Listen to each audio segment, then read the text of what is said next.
Ассаламу алейкум. Меня зовут Аркен Алымбеков. Я шеф-редактор информационного агентства «Спутник Кыргызстан». Я прошу прощения, что записываю это сообщение за рулем. Просто я только сейчас обнаружил,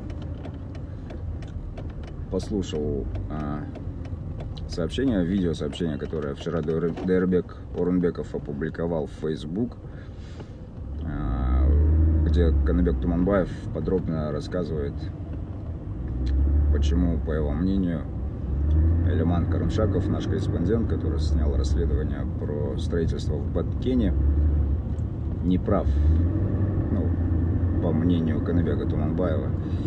И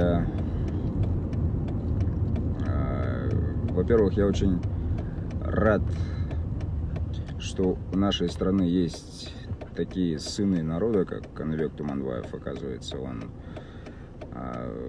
и его односельчанин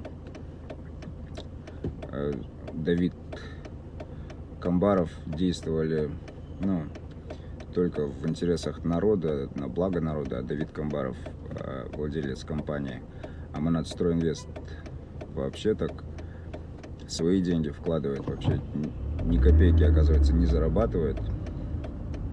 И люди богобоязненные.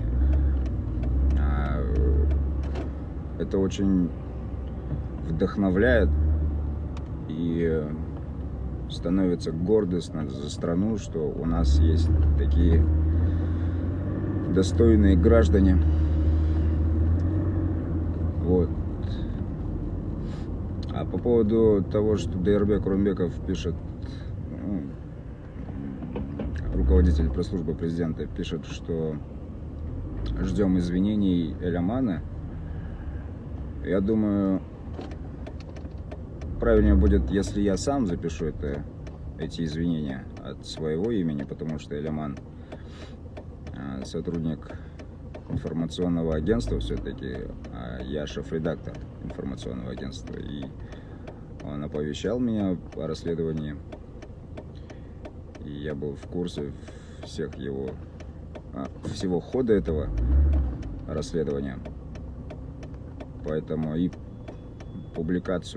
при публикации